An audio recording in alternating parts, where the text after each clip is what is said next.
¿No? Elecciones en Bolivia. Dos candidatos de la derecha se van a disputar la presidencia en la segunda vuelta. Esto tras unos comicios en los que las divisiones internas de las izquierdas relegaron a sus principales candidatos hasta el cuarto lugar, porque pues Evo Morales quería regresar y al final pues bueno es inhabilitado y después pues bueno dice no voten, voto nulo y entre ellos se dieron el harakiri. Bolivia nos demuestra que cuando la izquierda convierte sus diferencias en una guerra fratricida, el único beneficiado es la derecha, porque decías, los otros era como acá la disidencia, y dices, no tienen esperanzas. Pero ¿qué pasa cuando tenemos acá un Adán Augusto que es parte de la cabeza del crimen organizado en Tabasco, ¿no? Que es el que mueve y reparte todo el queso por allá. Cuando tenemos a otro cacique, que es el caso de Zacatecas, a los Monreal también, que también jalan para su molino el agua y donde no están del todo comprometidos con este gobierno, y empezamos a ver, ¿no? Estas divisiones, y que aparte dices, oye, están haciendo cosas y no están solucionando o demostrando que están castigando las conductas que están siendo iguales. Y aunque la presidenta diga, ¿no? Oigan, pues el pueblo los está viendo y es el que los va a juzgar, y el que manda es el pueblo mexicano, y los otros lo único que hacen como si no hubiesen escuchado. Imaginen qué ve la gente, que piensa. Ahorita van a ver. Y la lección es clara. Sin unidad estratégica y sin sentido histórico, la reacción avanza y ella retrocede en los derechos sociales en las mayorías, especialmente de los más vulnerables, porque muchas políticas que fueron hechas para tratar de apoyar, de empezar a sacar de la pobreza, en el caso de AMLO, 14.6 millones de personas, ¿no? Que mucha gente ve, no es cierto. Oye, no es cierto. Ve las estadísticas, ve mucho, o sea, incluso, ¿por qué crees? Digo, esto sé que puede ser una falacia de falsa equivalencia, aunque no tanto, ¿eh? ¿Por qué se pelean por muchas cosas del Costco, por ejemplo, ¿no? Es una muestra, ¿no? O sea, es una muestra de que ha incrementado el poder adquisitivo, y donde mucha gente, una tienda que antes se consideraba como pues de mucho estatus entre comillas, ¿no? Que era para quienes tenían algún negocio o simplemente una casa de alto valor adquisitivo. El tema de los postres, el tema de cuando las rosas, o sea, muchas de estas cuestiones, es que mucha gente empieza a incrementar esto y empiezan a consumir más, ¿no? Tienen disponible un poco más. Es parte de... Pero esto... ¿En Bolivia qué va a pasar? Va para atrás. Va para atrás y va a empezar como en el tema de los años 90, ¿no? Se van a empezar a repartir el pastel, van a empezar movilizaciones de grupos paramilitares, viene una doctrina de shock, viene pobreza, viene mucha violencia sobre todo, y viene la situación, necesitamos que Estados Unidos intervenga, que ponga acá, y al final, pues donde estén cerca de zonas donde hay extractividad de recursos, donde va a pasar o iba a estar alguna situación de inversión de parte de China, se viene una violencia extrema, amigos. Yo por eso le digo, prepárense, la bendición, porque ya se les acabó, ¿no? Y ahí está, el enemigo común a construir la unidad en torno a las luchas de los pueblos, porque cuando la izquierda se divide, la derecha gobierna, pero cuando la izquierda se une, los pueblos conquistan derechos y soberanía, ¿no? El caso donde dicen acá, ¿se acuerdan? Había una señora de estas woke de la parte de la derecha, una de pelos pintados de rosado, y donde decía, es que no, ¿dónde quedamos los porque esta riqueza, esto lo sacamos nosotros, los dueños, los que invertimos? Oye, pero ¿y dónde queda? Porque el que trabaja, el que pone su tiempo, horas sombra y demás, pues ellos son los que verdaderamente ya generaron este valor, ¿no? Y se llevó su parte el dueño también. Y la cuestión, no había tal cosa de que cuidado, porque aumentar el salario mínimo va a destrozar a todo el mundo. Vean, elecciones en Bolivia. El centrista liderazga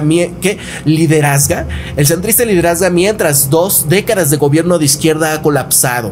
Así, el senador centrista Rodrigo Paz ha obtenido 32.8% de los votos en estas elecciones presidenciales de Bolivia, forzando así a una segunda vuelta el 19 de octubre con un expresidente derechista, Jorge Quiroga, que obtuvo 26.4%, poniéndole fin a más de 20 años de dominio de izquierda.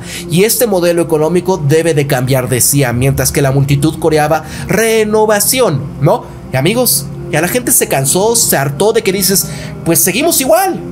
Queremos ya también un cambio. Los vemos. Y estos ya están, ¿no? Ya está la casta. Es como el caso de... miren, a ver, creo que por acá tenía la imagen.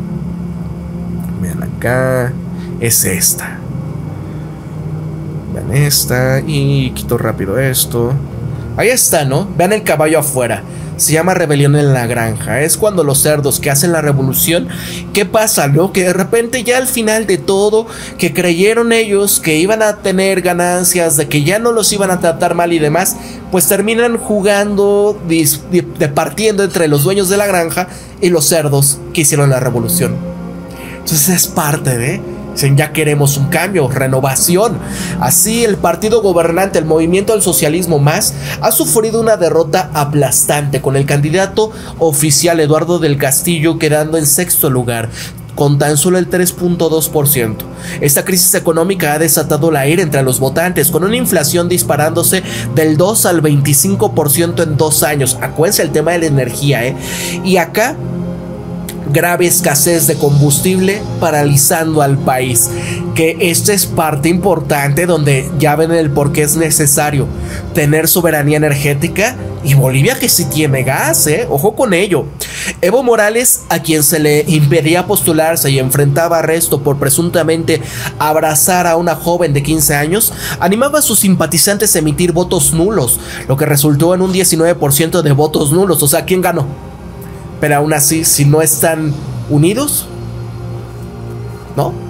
Es como si se dividiera Morena y de repente vaya por ahí y se quede con el partido, por ejemplo, supongamos Ricardo Monreal y Adán Augusto, ¿no? El de la barredora. Y que los otros que vayan allá heredando, que es que lo que queda de la 4T, el obradorismo y demás, digan voto nulo, ¿no? Y se acabó todo el sueño.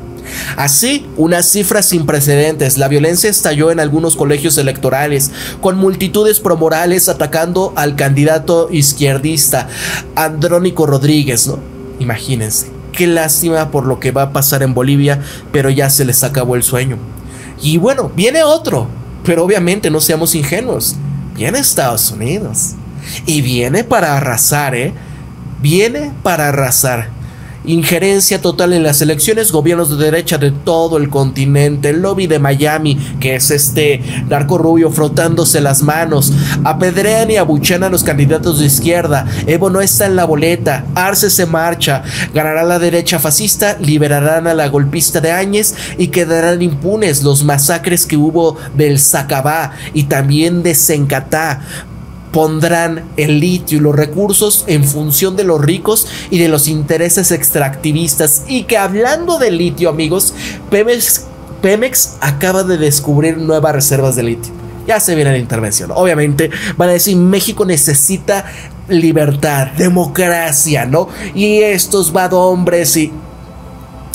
van a reprimir a los obreros y comunidades indígenas, perseguirán a los líderes sociales y políticos, van a destruir al proyecto político buscando desarticular este movimiento, claro, para que no vayan a volver, porque saben que lo que viene va a ser mucha violencia, masas que van a empezar a decir, híjole, creo que estábamos mejor antes. Piensen lo que le está pasando a Siria. Así, el futuro será difícil. Días en la calle, lucha sangrienta. Estados Unidos ha ganado. Le entregaron el poder. Y como ya lo decía Lenin, salvo el poder, todo es ilusión, ¿no? Ya fueron. Miren lo que decía Arce. Democrática, acudiendo a las urnas, no generando ningún problema que pudiera distorsionarlas. Así que en eso estamos muy contentos, hemos contribuido con el gobierno para que eso también suceda junto con el Tribunal Supremo Electoral. Una vez más el pueblo boliviano ha demostrado su... No, o sea, ya fue demasiado tarde, ¿no? Los resultados presidenciales de Bolivia arrojaron 2 ganadores, pero casi todas las miradas están puestas en 2 perdedores, que para más colmo no estaban en las papeletas. No, ya fue, ya no hay más. Gobernó al país en el siglo XX, fue el primero a la presidencia en 2005, y el segundo replicaba que el traidor era su exaliado por dejarse llevar por el personalismo. Ambos encararon estos comicios de diferente forma. el todavía presidente renunciando a la reelección para dar paso a otro candidato y el exmandatario llamando al voto nulo como forma de protesta por su inhabilitación. Y atendiendo a los números, aunque en diferente grado, las respectivas estrategias de cada uno estuvieron lejos de ser un éxito. El candidato más próximo al actual presidente, bajo las siglas de... Amigos, voy tantito rápido porque mi té, porque ya está, pero se los dejo con esto, el no hasta tarda. ahora invencible Partido Más quedó sexto. Eduardo del Castillo, ministro de gobierno de Arce, apenas logró alrededor del 3% de los votos. Imagínense lo que implica para una formación política cuyo peor resultado en 20 años hasta estas elecciones había sido obtener el 47% de los sufragios. El otro candidato surgido del llamado masismo y digamos el más intermedio entre las posturas confrontadas de Arce y Evo, tampoco tuvo demasiado éxito electoral que digamos. Andrónico Rodríguez, presidente del Senado, apenas superó el 8% de los votos. Así, de entre los tres candidatos vinculados de una u otra forma al proceso de cambio iniciado en Bolivia en 2005, el que más apoyo en las urnas logró fue Evo Morales, si contabilizamos los votos nulos exclusivamente como emitidos, siguiendo su pedido de deslegitimar estos comicios, sufragando de esa manera. Pero incluso suponiendo que ese 1,5 millones de sufragios en su totalidad sean un apoyo al exmandatario, este tampoco queda muy bien parado electoralmente. Tanto Rodrigo Paz como Tuto Quiroga superaron el número de papeletas nulas. Por otro lado, la abstención, como en comicios anteriores, fue de alrededor del 12% y no parece haber jugado un rol que pueda atribuirse al inhabilitado Evo o ningún otro político. Además, en retrospectiva, incluso suponiendo nuevamente que absolutamente todos los votos nulos son papeletas pro Evo, lo que no hay forma de demostrar, aunque estos se sextuplicaron respecto a comicios anteriores, están muy por detrás de los votos efectivos que el exmandatario recibió en elecciones anteriores. Dicho en otras palabras, el capital político de Evo y sus aliados, aunque claramente menguante, es sin duda mucho mayor al de Arce y los suyos. Pero ese consuelo no le habría permitido imponerse en primera vuelta, tal como hizo en todas sus postulaciones anteriores. Además, según los resultados, incluso muy probablemente también hubiera sido insuficiente para pasar a segunda vuelta de haber sido habilitado como candidato. Electoralmente hablando, el resultado de la crisis económica que atraviesa Bolivia por un lado y de la pugna entre ambos ex compañeros de partido por el otro, fue que la gran mayoría de los votos de los bolivianos se fueron hacia candidatos opuestos tanto a Evo como a Arce y el proyecto que cada uno dice defender y representar mejor que el otro. Esto no lo decimos nosotros, sino los resultados electorales, que como toda cifra son tan fríos como implacables. Y la realidad, tan fría e implacable como las cifras, es que en uno de los países hasta ahora más políticamente previsibles de la región, en la casi totalidad de lo que va de siglo, se abren un montón de incertidumbres. Con la presidencia y el poder legislativo nuevamente en manos de la clase política tradicional boliviana, gane quien gane en la segunda vuelta, en octubre, sin duda se avisoran grandes cambios en el país. Ya se acabó, económicos, legales, de visión de Estado, que en no pocos casos podrían llegar a ser de 180 grados. Teóricamente, con el previsible nuevo reparto de asientos en Cámara y Senado, ni siquiera la Constitución de 2009 tiene garantizada su continuidad. En el plano internacional, también incertidumbre respecto al futuro rol de la nación andina en los BRICS, a los que ingresó como miembro asociado apenas. Les van a decir los gringos,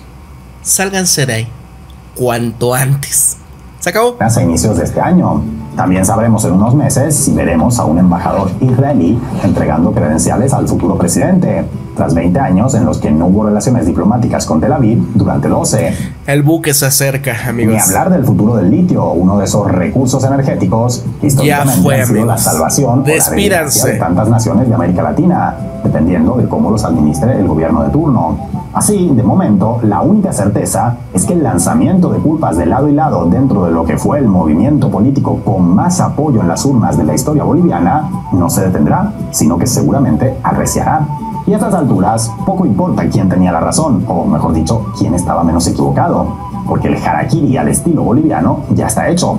Mucho más importante es sacar las conclusiones adecuadas de lo sucedido, tanto dentro como fuera de Bolivia. Conclusiones que, no por difíciles y hasta dolorosas, dejan por ello de ser tan valiosas como imprescindibles.